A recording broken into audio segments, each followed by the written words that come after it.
Hello there, Year 4. Happy Friday, happy British Values Day. Without any further ado, let's get straight into my session and show you what we're going to be looking at. So, our WALT for today is to understand freedom of religion in the UK. So, first of all, I'd like to start with a question. What is meant by freedom of religion? Pause the video. What does freedom of religion mean?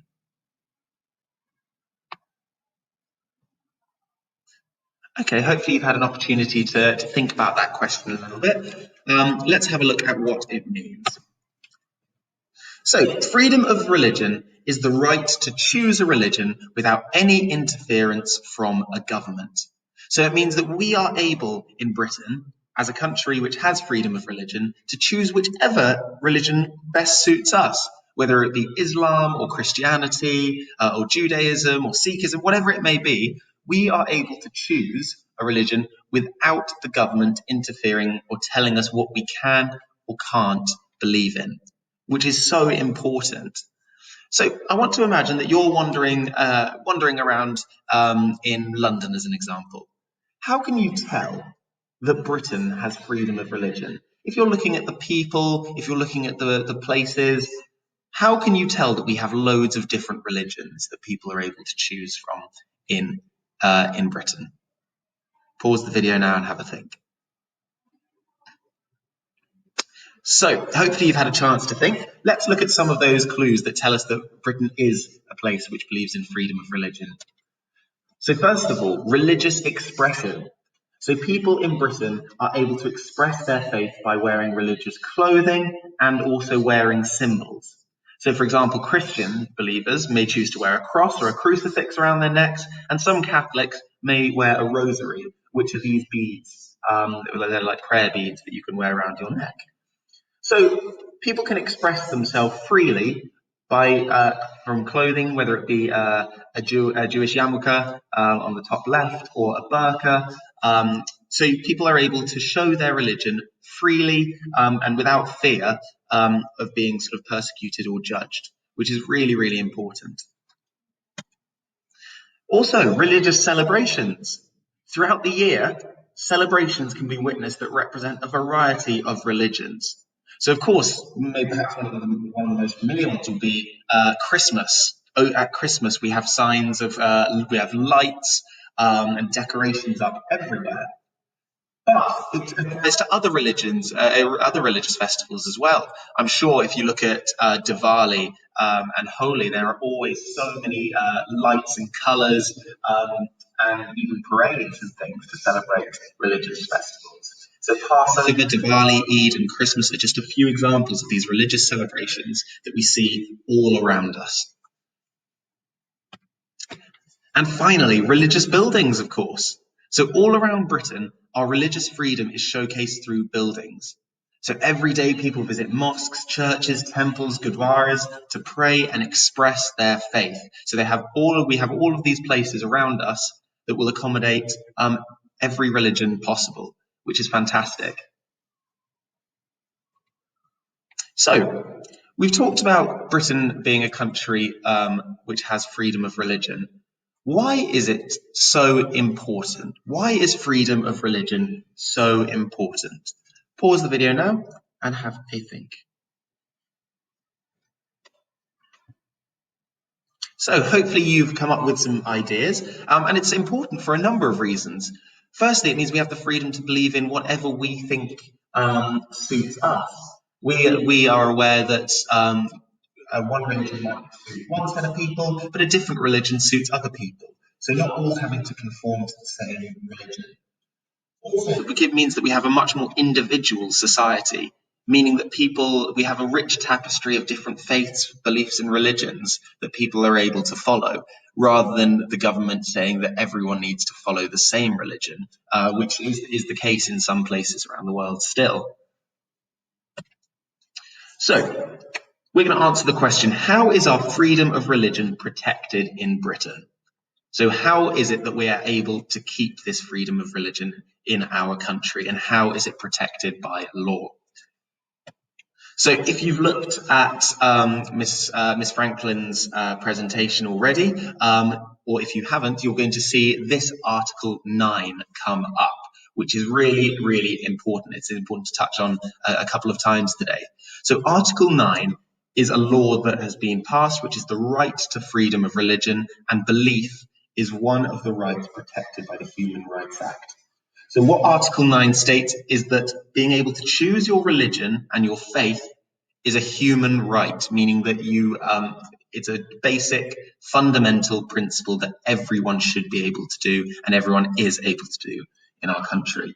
So we even have laws in Britain that protect this freedom of religion and allow us to choose these things. And that can affect how you're treated in the workplace, whether you want to wear religious clothing into school or into the office, or if you need to take time off for a religious festival. All of these things are protected by law. So, again, pause the video. Are there any situations where you cannot have religious freedom? Are there any situations that you can think of where you cannot or should not have religious freedom? Pause the video now. So there is a really clear answer to this question, and that is no. There should be no situations that you cannot have religious freedom. At every stage of your life, every area of society, you have the choice to believe in whatever you want to, and that cannot be policed or changed by anyone except yourself. So it's really important we know that. It's never okay for someone to tell you what religion you should follow. So, although in Britain now we're really tolerant of other religions, and you'll explore the idea of tolerance in your other sessions, although tolerance and religious freedom is all around us nowadays, it hasn't always been the case in Britain. So we're going to have a look at Britain's religious history. So, many of you will have seen this man in the picture here, which is a sort of drawing of Guy Fawkes and the Gunpowder Plot, where Guy Fawkes, who was a Catholic, attempted to blow up the Houses of Parliament using gunpowder, barrels of gunpowder hidden underneath the Houses of Parliament. But he was found and he was stopped before he could do it. And this event is known as the Gunpowder Plot. So after the Gunpowder Plot of 1605, Parliament passed a series of oppressive, which means, if you look at the top, harsh, brutal, or cruel. So they passed a series of cruel, oppressive measures aimed against Catholics, because Guy Fawkes was a Catholic, and so they did this as a kind of, the Parliament wanted to punish them, punish the Catholics as a whole, which seems quite unfair to punish a whole group of people for what the actions of one man. So the government wanted to standardize religion, which means to make everyone follow the same religion in the country. So that is the complete opposite of freedom of religion, where the government isn't allowed to interfere. Here, the government wanted everyone to follow the same religion. So the government wanted to standardize religion in England, but the monarchy, so those are the people that follow the king or the queen, it was the king at the time, and the Protestants couldn't decide on how. So Britain is primarily a Christian country, and within Christianity, you have many different sects, which means lots of different branches that you can follow. And one of those is called Protestantism. So Protestants are people that follow that one. So the monarchy and the Protestants, a lot of whom were in the House of Commons, were members of Parliament, they couldn't decide on all of the details of what England's religion should look like. So this led to the start of the English Civil War. So these groups, the people that supported the monarchy and the people that supported the government, who were mainly Protestants, couldn't decide on how to standardize religion, so it led to a civil war. So you can see how this huge impact that a lack of freedom of religion can have. So we're going to go through now some of the acts, and you don't need to remember the names necessarily, but it's just really useful to see what kind of measures were passed and how different it is to modern Britain.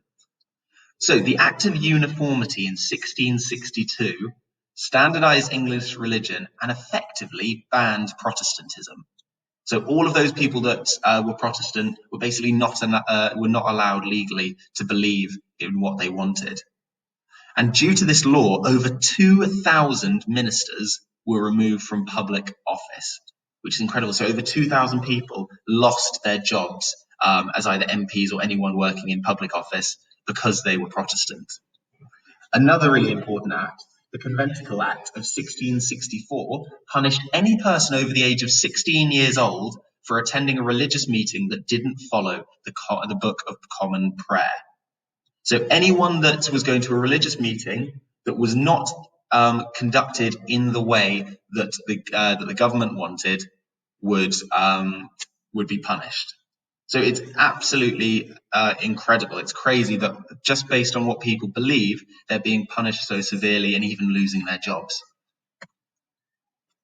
Another act, the 5 Mile Act of 1665, made it illegal for any ejected minister, so that's anyone who's fired or was lost their job for being a Protestant.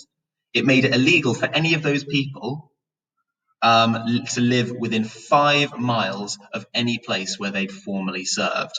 So not only would they lose their job, they would then have to move to a different location over 5 miles away. So these measures are really, really huge. And then the final one, in 1673, a law was passed which meant that anyone who wanted to hold office, so anyone that wanted to be a member of parliament, for instance, had to swear that they were not a Catholic, meaning that no Catholics could hold public office and represent their country.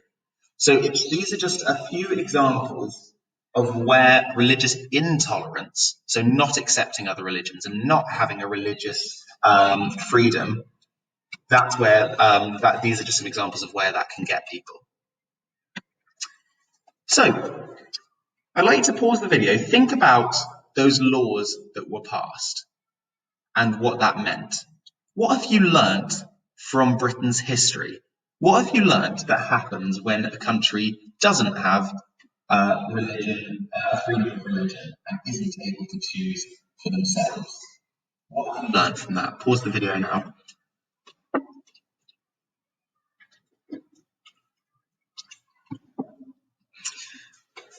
So hopefully you've had a chance to have a think about that. So some things that you may have learned from it is that these kind of disagreements and trying to make one religion the same for everyone in a country can lead to civil war. It means that people lost their jobs, had to move, and were generally persecuted, which means just treated very, very badly. And this went on for quite a long time in Britain around the Civil War in the 17th century. But you are going to be able to help that. So your task for today, I want you to transport yourself back to the 17th century, so where all of these oppressive, which means cruel, all of these cruel, oppressive laws were being passed. So I want to imagine that you are now the king or queen of England in the 17th century. So you're the brand new king or queen of England. After the many oppressive religious laws that were passed, so all of those cruel ones against Protestants and Catholics, you are now going to create a charter of tolerance. This charter will outline the rules on how people of different faiths should be treated and how to create a country of religious freedom. So you're going to create a charter, which is basically a word which means a list of rules. Many of you will have class charters in your classrooms, which is a list of rules on how you should treat one another and how you should behave. So you're going to create a charter of tolerance, which is going to outline all of the rules on how people of different faiths should be treated and the freedom of religion. So what are you going to include? I would like you to include around 10 points in this charter. It needs to tell us what will people of different faiths be allowed to do and how people of differing religions will treat one another. So, for instance, if you have one person who's of one religion, one person who's of a different religion, how are those two people going to treat each other? Remember, so this is a list of around 10 points that is going to turn that sort of backwards country of 17th century England into a country that looks more like the modern way of that Britain is now. So I've got a couple of examples here. I've done about 3 points and I'd like you to do around 10. So let's have a look at them. So on my Charter of Tolerance, number 1, all people will be able to express themselves through religious clothing. So that rule is saying that whether you want to wear a hijab, a headscarf, whatever it may be, you will be able to do that. Rule number 2 of my charter. Any religious building can be erected in Britain. So whether it's a synagogue, whether it's a temple, a church, whatever religious building you want can be erected and built in this country. Number 3, no one should be treated differently based on their religion. So those are my 3. Some of yours might be similar to that, but I'm really interested to see what you guys come up with. And hopefully it's going to be, you're going to get some really, really great points. So around 10 points that are going to create a modern, tolerant country of religious freedom. So pause the video now and resume once you've created your Charter of Tolerance.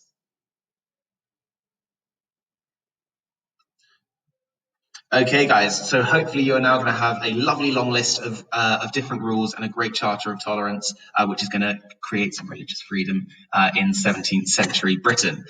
Very good king or queen you're being.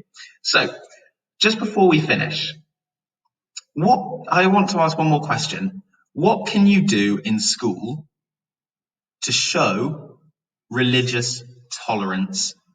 So, if there are people of different religions, what can you do to show religious tolerance in school, so to people of differing faiths? So I'm going to leave you with that question. Have a think about that. And I'm really looking forward to seeing all of your charters that you're going to be posting up onto Seesaw. I hope you enjoy the rest of your day. I hope you have a fantastic weekend. Thank you so much for watching.